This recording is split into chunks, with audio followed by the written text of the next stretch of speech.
네, 오늘 성경 말씀 보시겠습니다. 사도행전 20장 28절 그리고 디모데전서 5장 17절입니다.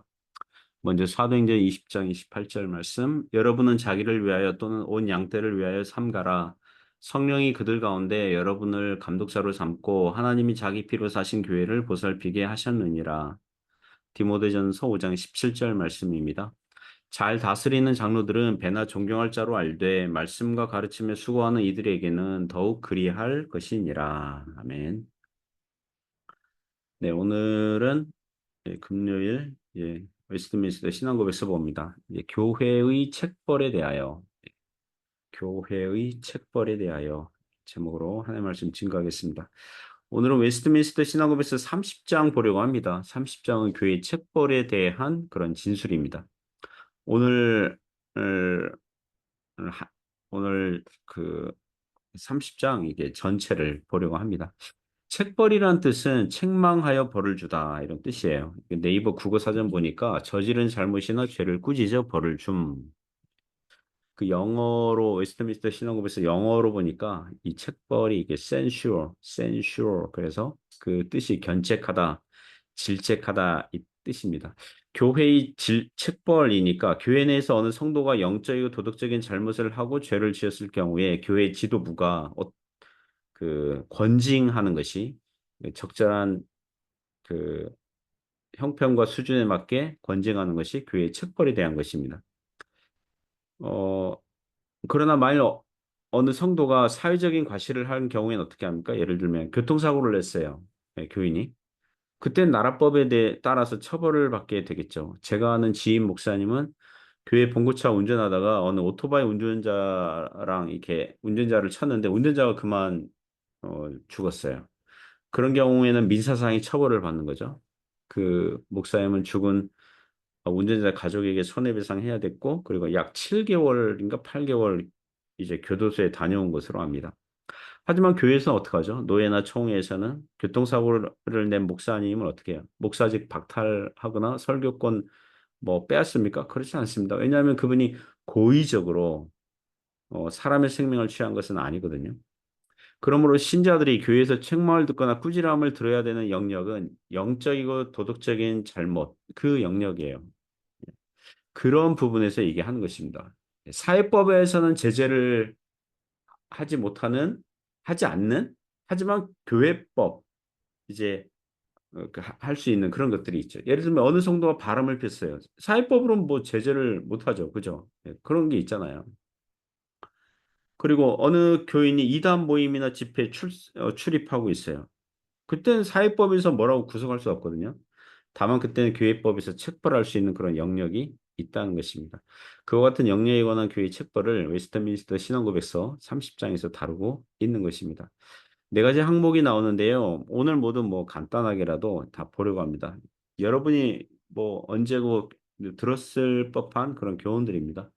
첫 번째 항목을 보시면, 첫 번째 1항을 보시면 교회의 왕임의 머리이신 주 예수께서는 교회 정치를 정하여 국가 위정자와는 다른 교회 직원들의 손에 맡기셨다. 1번 항목이 우리에게 주는 교훈은 교회의 책벌은 교회 직원들의 손에 맡기셨다는 것입니다. 우리가 읽은 사도행전 20장 28절 보시면 여러분은 자기를 위하여 온 양떼를 위하여 삼가라. 성령이 그들 가운데 여러분을 감독자로 삼고 하나님이 자기 피로 사신 교회를 보살피게 하셨느니라.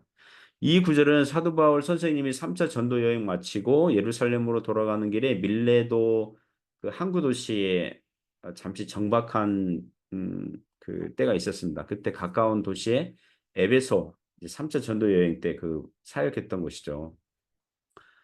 뭐 한 3년 좌우 이제 사역했던 곳인데 그곳에 장로들을 밀레도에 불러서 이제 교회를 부탁하면서 한 말씀입니다.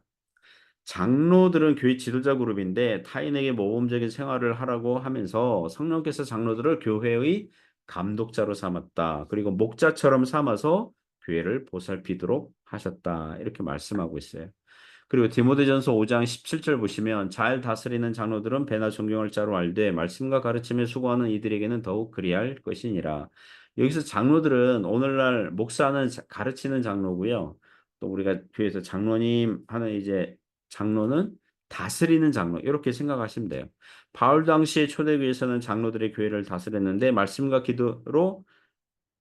가르침으로 가르치기도 하고 말씀에 근거해서 교인들의 신앙생활에 대해서 이 보살피고 권면하였을 것입니다. 그리고 교회 내에서 여러 가지 다양한 갈등과 분쟁이 일어나면 영적인 교통 정리를 하는 일을 했을 거예요. 이와 같은 내용을 보면 주 예수께서 교회의 왕과 머리 되셔서 교회 안에서 직분자들을 세우셔서 교회로 하여금 다스리도록 하셨다는 것을 알 수 있습니다. 참고로 국가 위정자들, 권력자들, 뭐 국가 공무원들은 교회 일에 대해서 교회가 반사회적인 일을 하지 않은 한 교회 내부의 법과 행위에 대해서는 간섭할 수 없죠. 구청에서 구청 지휘관이 교회에게 뭐 주일 예배 시간을 정해준다거나 뭐 설교자를 뭐 정해준다거나 헌금의 용도를 이렇게 쓰세요라고 정해주는 일은 없습니다. 할 수도 없고요. 이것은 교회에서 주관해서 행하는 것입니다. 다만 코로나와 같은 이 비상적인 상황에서는 공공의 선과 안전을 위해서 교회의 모임이 정부의 요구에 따라서 받고 제한받을 수는 있다고 봅니다. 정부의 시행이 유독 교회에게만 모임 집회 금지하는 게 아니라 세속적인 대다수의 모임과 집회들을 금지하기 때문입니다. 두 번째 항목은 두 번째 진술은요.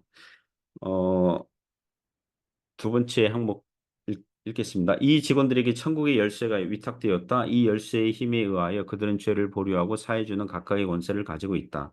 회개하지 않은 자에게는 말씀과 권징으로 천국 문을 닫고 회개하는 죄인에게는 복음의 사역에 의해서 그리고 때에 따라 권징을 사면해 줌으로써 천국 문을 열어주는 권세를 가지고 있다. 두 번째 항목이 우리에게 주는 그 교훈, 이 진술 요지는 교회 직원들에게 천국 열쇠가 위탁되었다는 것입니다. 이 천국 열쇠가 뭐냐면 그 로마 천주교에서는 천국 열쇠를 오직 베드로의 후계자들인 교황에게만 주어졌고 교황이 천국 열쇠를 사용해서 공덕 창고 그 창고 문을 열어준다거나 천국의 공덕 창고를 교황이 천국 열쇠 사용해서 열어줘서 뭐 사람들에게 나눠주고 그렇게 생각해요. 면죄부를 수여한다거나 연옥에서 석방과 같은 일을 행할 수 있다고 주장해요. 그것은 여러분 비성경적이에요. 사실 아니에요. 성경에 공덕 창고 없고 면죄부라는 건 더더욱 없고 연옥 자체도 없기 때문입니다. 성경을 보면 마태복음 16장에 그 베드로의 신앙 고백 사건이 나오는데요. 천국 열쇠를 주님께서 베드로에게만 주신 게 아니라 베드로가 당시 제자들을 대표로 하여 신앙 고백을 하였기 때문에 베드로와 사도들에게 주셨다고 봐야 돼요. 그리고 요한복음 20장 21절 22절 보시면 제자들이 그 예수님께서 사도들 이 전부에게 너희가 누구든지 죄를 사하면 사하여질 것이요 누구의 죄든지 그대로 두면 그대로 있으리라 이렇게 말씀하시거든요. 또한 이 천국 열쇠는 사도들뿐만 아니라 마태복음 18장 보시면 교회 내에서 죄를 지은 성도에게 권정을 행하는 순서와 방법을 말씀하신 그런 내용들을 보면 교회 직분자들에게 교회 열쇠를 주어졌다고 하는 것입니다. 그리고 제가 박윤선 주석 보니까 성도들 개개인에게도 우리가 그 주기도문에 보면 우리가 우리에게 죄 지은 자를 사하여 준 것처럼 용서하여 준 것처럼 우리의 죄를 용서하여 주옵소서 이런 내용을 보건대 성도 개개인에게도 천국 열쇠가 주어졌다 이렇게 해석하는 것을 봤습니다. 그 고린도전서 5장 보면 아버지의 첩을 자신의 와이프로 삼은 그래서 사실상의 부부 생활을 하는 교인을 출교하라 이런 내용이 나오거든요. 그것은 교회가 천국 열쇠를 사용해서 그 사람에 대해서 천국 문을 닫은 셈이죠. 그리고 고린도후서 2장을 보면 그 사람이 아마도 회개한 것 같아요. 불순종에서 삶을 회개한 것으로 보입니다. 그러면 회개한 자에게 교회는 다시 천국 열쇠를 사용해서 천국 문을 열어주는 거죠. 천국 문을 열어준다. 이거는 그러니까 천국 문을 닫는다. 이건 출교했다는 거고요. 천국 문을 연다. 이것은 다시 용서하고 형제로 사랑으로 받아준다. 이런 뜻입니다. 그러면 여기서 우리가 이런 질문을 할 수 있죠. 교회 직분자들이 천국 열쇠를 성경적으로 공정하게 사용해야 되는데 그렇게 사용하지 않으면 어떻게 됩니까? 목사가 어느 성도가 입 바른 소리 한다고 그래가지고 괘씸하게 여겨가지고 그 교인이 도덕적인 범죄를 저지르지 않았는데도 불구하고 기분 나빠서 괘씸해서 출교를 하거나 책벌을 하면 어떻게 됩니까? 교회에서 그 목사님이 돈 문제, 여자 문제 발생해 가지고 교인들이 노회에게 그 목사님을 책벌해 달라고 상소했는데 노예 재판국에서 아무 문제 없다고 기각 처리하면 어떻게 됩니까? 목사님의 죄가 분명한데도 말입니다. 근래에 한국의 어느 장로교 큰 교단 총회장이 여자 문제가 발생했어요. 그 목사님이 범죄가 드러났음에도 불구하고 사임하지 않으니까 교회에서 노예 재판국에 그 범죄한 목사님을 법적으로 처리해달라고 상소했어요. 노예 재판국이 열렸는데 어 그 무죄 판결 났어요. 네. 목사는 목사편 그런 심증이 있잖아요. 그 소송을 기각시켜 버렸어요. 그리고 그 목사님은 사회적으로 문제가 커지니까 결국 사임하면서 교회에서 이 전별금 뭐 10억 원인가 받아서 나간다. 이런 말이 지금 그 돌고 있더라고요. 그런 사건 들으면 교회 척벌과 권징이 무슨 소용이 있을까? 오늘날 교단 총회나 노회가 교회 직분자의 범죄를 제대로 처리할 수 없는데 거기에 무슨 성경적인 교훈과 공의가 있을까? 좀 실망이 되죠. 여러분 이거 아셔야 됩니다. 하나님 계세요. 하나님 살아 계세요. 사람이 공의롭게 못하면 바르게 못하면 그때는 하나님께서 손을 대시는 것입니다. 그래서 우리가 사람이 최선을 다해서 할 수 있는 데까지 하고 그 다음은 하나님께 맡겨야 하는 것입니다. 세 번째 항목은 세 번째 항목 읽어드리겠습니다.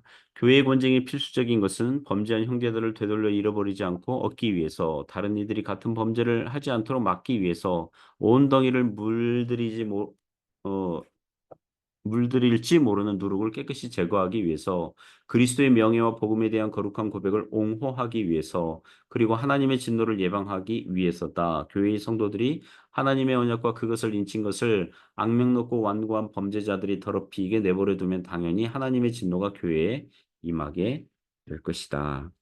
세 번째 항목이 우리에게 주는 교훈은 교회의 권징은 교회를 더 건강하게 만든다는 것입니다. 교회의 권징은 교회의 책벌은 교회를 더 거룩하게 만드는 것입니다. 고린도전서 5장 5절 보시면 이런 자를 아까 그 음행한 그 교인 얘기하죠. 이런 자를 사탄에게 내주었으니 이는 육신은 멸하고 영은 주 예수의 날에 구원을 받게 하려 함이라. 사탄에게 내준다. 이 표현은 교회에서 출교한다 이런 뜻입니다. 교회 회원 명부에서 삭제한다. 예배 참석 금지, 교인들과 교제 금지 그런 어, 그 권징을 하는 거예요. 왜냐하면 범죄하고도 회개하지 않는 교인과 다른 교인이 사귀고 교제하면 누룩이 떡 온덩이에 퍼지는 것처럼 전염이 되거든요. 아, 교회에서 음행을 하는 자에게 징계를 하지 않는 걸 보니까 음행을 해도 되나 보다. 저건 죄가 아닌가 보다. 이렇게 믿음이 약한 신자들이 영향을 받거든요. 그리고 이단에 빠진 교인이 있다면 그 집회, 그 단체는 이단으로 정죄받은 곳이니까 참석하지 말라고 권면했는데 어, 듣는다면 좋은데, 근데 그 이단 단체를 옹호하면서 계속 이단 집회에 참석을 한다면 그 교인은 한두 번 훈계한 후에 회개하지 않는다면 즉시 출교를 해야 되고 교인들에게 알려서 그 이단에 빠진 교인과 교제 금지를 시켜야 다른 교인들이 그 교인과 같이 이단에 가지 않도록 할 수 있다는 것입니다. 자, 이와 같은 자들을 출교합니다. 출교하는 목적이 무엇입니까? 출교를 당하면 참된 신자라면요. 그제야 자신의 행위가 심각한 잘못이라는 것을 깨닫게 되어 있어요. 고린도전서 5장 5절 보시면 육신은 멸하고 이런 뜻이 있어요. 육신은 멸하고 영은 주 예수의 날에 구원받도록. 육신은 멸하고 아마도 이제 죽을 병에 걸렸을 수 있죠. 예. 그리고 자신에게 임한 재앙을 직면하고 보니 자신의 행위가 하나님 앞에서 큰 죄고 교회의 덕을 세우지 못했다는 것을 그, 깨달을 수 있습니다.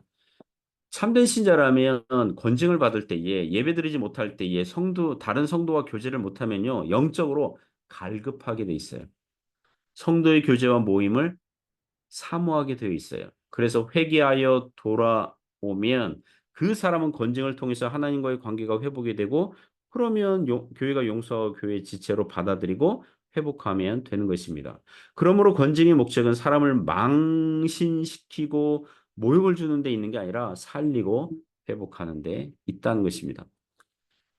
마지막으로 네 번째 항목은요. 이러한 목적들을 더 잘 이루기 위해서 교회 직원들은 당사자의 범죄와 과실의 성격에 따라 권계, 얼마 동안의 수찬 정지, 그리고 교회에서 출교하는 것으로 진행해 나갈 수 있다.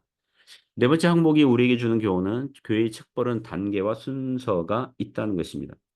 마태복음 18장 15절부터 17절 보시면 어느 형제가 죄를 범하거든 처음에는 1대1로 가서 권면하라 그러죠. 왜 1대1로 하라고 합니까? 그 형제의 인격과 사생활을 보호하면서 인격적으로 그 결정할 수 있도록 그 회개하도록 유도하는 거죠. 처음부터 다짜고짜 막 그 막무가내로 그 교회가 막 출교하고 이러지 않죠. 그러나 그 형제가 회개하지 않으면 자신의 행위가 잘못된 거라고 인정하지 않는다면 신앙의 모범이 되는 한두 사람을 데리고 가서 두세 명의 증인 역할을 하면서 그 권면하는 거죠. 왜냐하면 이 범죄한 형제가 회개하면 좋은데 나는 내 행위가 잘못됐다고 생각하지 않습니다. 이렇게 하기 때문에 두세 명이 가서 두세 명의 증인, 두세 명이 증인하면 한 사람의 의견, 두세 사람의 의견, 이 두세 사람의 의견이 더 옳을 가능성이 있잖아요. 그렇게 권면할 수 있는 거죠. 그래도 회개하지 않으면 교회에게 알려서, 그러니까 교회 목사님과 장로님들에게 알려서, 당회에게 알려서, 교회가 공적으로 그 의견을 정하여 그 형제에게 권면하면 온 교회의 결정이니까 받아들여서 회개하면 좋은데, 온 교회의 결정인데도 회개하지 않는다면 그때는 출교하라 이거죠. 그래서 출교까지 가는 작은 단계의 책벌들이 있는 거예요. 번개, 잠시 동안의 수찬 정지. 그러니까 수찬 정지는 성찬식 받지 못하도록 하는 거죠. 잠시. 그리고 출교 이거 있어요. 잘 보면 교회의 권징은요, 매를 때리거나 벌금 내게 하거나 감옥에 가두거나 신체적인 상해를 입히는 행위가 아니에요. 처음부터 끝까지 영적이고 도덕적이고 인격적인 권면이에요. 그러므로 사랑하는 성도 여러분, 우리 교회가 주님의 거룩한 신부로서 살아가도록 서로 돌아보아 사랑과 선행을 격려하여 모이기에 힘쓰도록 혹시 범죄한 형제가 있으면 인격적으로 권면하여 돌아오는 덕스러운 은혜가 있기를 주님의 이름으로 축복합니다. 기도하겠습니다. 하나님 아버지 감사합니다. 오늘 교회 책벌에 대하여 웨스트민스터 신앙고백서 배웠습니다. 하나님, 교회가 더욱 건강하고 더욱 거룩할 수 있도록 서로 돌아보아 사랑과 선행을 격려하게 하시고 모이게 힘쓰게 하시고 그리고 범죄한 영혼이 주님께 돌아오는 그런 은혜가 있도록 역사하여 주옵소서. 예수님 이름으로 기도드립니다. 아멘.